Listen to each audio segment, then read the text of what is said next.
Hello, good morning po. Isang magandang umaga, tanghali at gabi po sa ating lahat. Bago ko po umpisahan ang aking update for Kim Pao, gusto ko lang po magpasalamat sa mga supporters ko, sa patuloy po na sumusuporta sa akin, sa mga subscribers ko din po na nagustuhan po ang aking content, sa mga likers ko din po na patuloy din po na nagla-like sa aking content at sa mga buzzers ko din po. At higit sa lahat po ang ating Panginoon na walang sawang gumagabay sa ating content. Maraming salamat po sa inyo.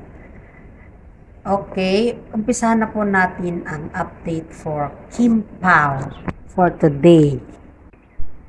Ayon po sa aking legit source po, nakasama nila Kim Chiu nung siya po yung nag-flight. Sinundan pala ni Kim Chiu si Paolo Avellino sa Florida, kung saan po yung happy tour na ginaganap na event para sa Kim Pao. Dahil po noona si Paolo Avellino at alam naman natin na katatapos lang kasi yung commercial ni Paolo Avellino sa isang event din kay siya noona. At tapos si Kim Chiu naman po ay busy rin sa bago niyang endorsement na Bingo Plus sa Cebu. Kaya hindi po sila spotted na magkasama sa airport at sinundan na lang po siya ni Kim Chiu. Ayon po sa aking legit na source po, habang nandun na si Paolo Avellino sa Happy Hour Tour po nila sa California at saka Florida po, panay iwas pala ni Paolo Avellino sa mga babae doon. Yung napapansin mo pala sa kanya na umiiwas sa mga kilig moment ba. Yun po yung napapansin ng mga netizen sa kanya. At may picture din po si Paolo Avellino kung saan po yung isang dalaga na pilit siyang hinihila. Kaso nga lang, buti nakita ni Maymay Estrada na ganun yung ginawa kay Paolo. At yun po, si Maymay na lang po yung nag-take over sa picture sa kanila at nag-selfie po. Dadako na naman po tayo kay Kim Chiu. Si Kim Chiu po ay huli siyang pumunta sa Florida. At alam naman natin lahat na sobrang busy niya. Noong nasa Florida na po siya sa airport, halos ang daming fans na nakapaligid po sa kanya. Halos lahat naman nagsiselfie, nagbi-video at binibidyohan pa siya nung nasa arrival na po siya papuntang Florida. Tapos, hindi nila alam na sinundo pala siya ni Paolo Avellino. At nung nasa airport na si Kim Chiu, nabigla na lang po yung mga fans kung bakit nandun po si Paolo Avellino. At doon po natin makikita kung gaano ka-sportive si Paolo sa kanyang ka-love team na si Kim Chiu po. Kaya si Paolo Avellino po, kahit ang gulong tignan siya, sobrang bait niya talaga. Dadako na naman po tayo sa isang topic na kung saan po ay si Carla Estrada po. Si Carla Estrada pala po ay kaibigan niya yung tatay ng girlfriend ni DJ na si Miss Zamora. Hindi na lang po natin banggitin yung pangalan kasi mahirap na at baka mababas tayo. Matagal na palang magkaibigan yung nanay at ang tatay ni DJ. Matagal na pala silang magkaibigan dahil po sa politics. Si Carla pala po ay isa siyang abotante doon at alam naman niya na ang mga Zamora family po ay very close niya. Yung anak ni Carla na isa at yung kapatid ni DJ, di ba may kuha na sila, may mga buntis na yung kanyang partner. At ang Zamora family po, dahil may ganap sila doon, siya po yung nagpakasal sa kanila. Ang hinala po ng lahat si DJ na ang nagpakasal. Hindi po yung kapatid niya po na lalaking nagpakasal dahil buntis na nga po yung kanyang partner. Ayon kay Carla Estrada na kinonfirm niya po na may bagong girlfriend na si DJ at yun po ay anak ng kanyang matalik na kaibigan. Wala naman tayong issue dun kung may girlfriend na si Daniel Padilla kasi nga po single naman si Daniel at open naman sa kanya na magkaroon man siya ng girlfriend, okay lang naman. Pero ang issue kasi dahil nakikitaan daw si Daniel Padilla sa bahay nila Catherine Bernardo. Kung saan po ay sinusuyo niya pa rin si Catherine Bernardo kung talagang mawawin back niya ba si Catherine Bernardo. Yun po yung talagang nakikita ng mga gwardya na kung saan nakikita talaga yung mga sasakyan ni Daniel at lumabas pa siya sa sasakyan. Yun po yung issue dito na hindi po natin alam kung ano yung intensyon ni Daniel, bakit pumunta pa siya dun sa bahay ni Catherine. Kung makipag-ayos ba or kung makipagbalikan ba. Kasi hindi natin alam at ang balita naman ng kanyang nanay mismo na kinonfirm niya na wala naman daw masama kung may karelasyon ng kanyang anak. Kasi ang sabi niya, kung ano yung nagpapasaya sa aking anak, ay masaya na din daw dun. Masaya na din daw siya rin dun. Kaya kinonfirm niya na may girlfriend na po si DJ. Ayon din kay Ogie Diaz na isang content creator, binunyag na rin po na may girlfriend na si DJ. Pero ang sabi po niya na kay DJ na po yan kung aaminin niya or hindi. Spotted po kasi si DJ at ang kanyang new girlfriend na very sweet sa mall habang sila'y naglalakad. Akala po kasi siguro nila walang netizen na nakakakita sa kanila. May resibo kaya nung sila'y naglalakad na dalawa. May video po yun Trending na trending kaya yun hanggang sa ngayon.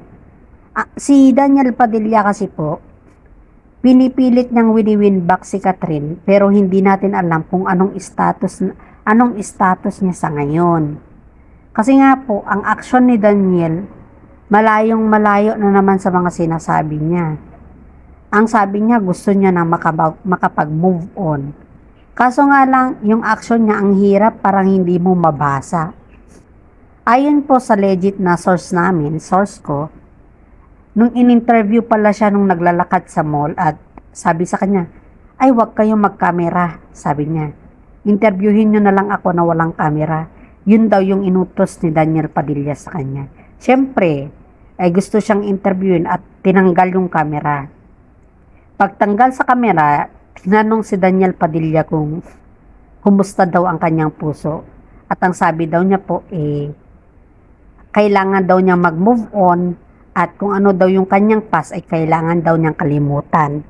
Pero yung mga happy moment daw nila ni Catherine ay hindi daw yung basta-basta makalimutan. At wala daw ay ibang makalamang dun. Dahil nga po, sabi niya, treasure daw sa kanya yung moment nila ni Catherine na yun. Pero nung tinanong na naman siya kung about sa may bago na siyang girlfriend, ang sabi niya, sa kanya na lang daw yun at gawin daw privacy ang kanyang love life. Yun po yung kanyang sagot. Ibig sabihin po nun sa ganun na sagot ni Daniel, para sa akin at sarili kong opinion po ay meron na talaga at ayaw lang niyang i-confirm. Kasi nga po, ayaw din niya siguro magaya sa kanila ni Catherine na lahat po ay sinasa publiko, di pa po ba? Kaya siguro natakot na si Daniel at may kuwan na kasi ibang tao na to ibang babae na to. Kaya nagpo-precaution na lang siya at kinip safe na lang niya yung kanyang relasyon sa ngayon. Dadako naman tayo po sa tatay ni DJ na si Romel Padilla po. Nag-interview kasi may nag-interview kasi sa kanya nung last week tong issue na to may nag-interview kasi sa kanya at ang sabi niya po ay sabi niya na nasasayangan daw siya nasasayangan daw siya sa hiwalayan ng kanyang anak at saka si Catherine Bernardo. Kasi nga daw po si Catherine Bernardo ay kilalang kilala na sa angkan ng Padilla at very long-term girlfriend po ni Daniel Padilla. Sobrang bait daw ni Catherine sa pamilya Padilla, kaya nga po ang ina-expect daw ng pamilya Padilla ay magkakatuluyan po sila. Pero hindi nila alam na matagal na pala silang hiwalay. Ang sabi ni Romel po ay almost 1 year na. Kung bibilangin po natin yung issue ng hiwalayan ay nag-start lang po yan nung November. Yun po yung konfirmasyon na hiwalay na. Pero yun sa pag-amin ng kanyang tatay na almost 1 year nang mahigit, Ibig sabihin, before pala yung November na yun ay hiwalay na pala sila at hindi lang sinasa publiko po. Yan po yung mga tinatago ng Katniel na issue na hindi pa po naayos-ayos sa ngayon.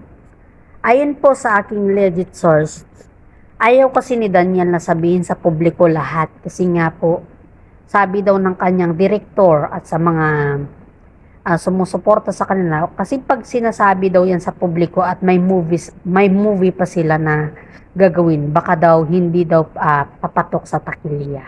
Kaya natatakot po sila baka walang manood sa mga movie nila na darating. Kaya ang sabi sa kanya, ang advice sa kanya ng mga staff at mga direktor ng ABS-CBN ay kung kinakailangan ay itago muna nila at dahan-dahanin po nilang ibunyag sa pagdating ng tamang panahon po. Kaya nga po nung nabuking sila ni Ogie Diaz sa kanyang vlog ay patuloy na nagde-deny si Daniel Padilla dun. Dahil ang rason pala kung bakit siya nagde-deny ay may this coming movie po sila ni Catherine. At hindi lamang po yan, yung tambalan ng Katniel na halos pumutok sa takilya ay baka mawawala na po yun at hindi na rin si Catherine Bernardo ang kanyang magiging tambal by the next movie po niya. Kaya takot na takot ang direktor at sa mga naghahawak kay Daniel at Catherine noon dahil sila po yung trending at very sikat na tambalan sa ngayon. Baka kasi po mawalan sila ng income. Yun yung iniisip po nila. Kaya ang sabi ng mga ibang netizen, kung talagang sikat sila, bakit kailangan pa ba na itago nila ang katotohanan para lang ba sa sarili nilang interes? At ang sabi pa nila, kung talagang mahal nila ang kanilang fans, magsabi sila ng totoo. Di pa po ba? Tama naman po. Kaya yun po yung sinasabi ng kanilang fans. Sa ibang topic na naman po, ayon na naman sa aking source po, si Gerald Anderson po ay tumulong sa nasalanta ng bagyo sa ngayon. Kaya pala po wala siyang update sa kanyang post sa ngayon sa kanyang Instagram. Kasi po busy pala siyang tumutulong sa mga kapwa niyang tao na kung saan po ay maraming nasalanta dyan sa Maynila. Ayon kay Julian Barreto, ang sabi daw niya po sa kanyang issue sa kanyang boyfriend na hayaan nyo na lang po kami ang mag-ayos sa aming relasyon dahil po kami naman yung nandyan sa position na yan. At umiwas na po siya sa tanong ng mga netizen sa kanya. Alam mo, tama naman si Julia kung tutuusin natin . Si Julia lang naman at saka si Gerald Anderson po ang pwedeng makapag-ayos sa kanilang relasyon. Tayong mga fans nila, mga supporters po nila, ang kaya lang po natin gawin is ang mag-comment at saka mag-react.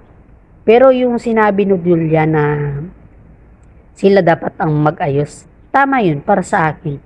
At yun talaga yung tamang sagot din sa mga tanong ng mga netizen na kung bakit kasi hinayaan daw ni Julia na ginugusting siya ni Gerald Anderson at yun ay si Kim Chiu. Ang issue po kina Julia at Kim Chiu po ayon sa aking legit source po ay nag-usap daw sila Julia at Kim Chiu na unexpected na nagkita kasi sila sa ball po kung saan po ay nagbebeso-besohan sila doon at kinuusap daw siya ni Kim Chiu na kung maaari ay wag na siyang kulitin ni Gerald. At yun naman po ay naintindihan daw ni Julia. Kasi alam naman ni Julia kung nasaan galing si Gerald. Di pa po ba? And this is for today po. At maraming salamat po. Sana magustuhan nyo po ang aking vlog. At suportahan nyo po ang aking vlog. Ito lang po ang update ko sa mga showbiz update for today. At bukas na naman po ang susunod na aking update. Maraming salamat po.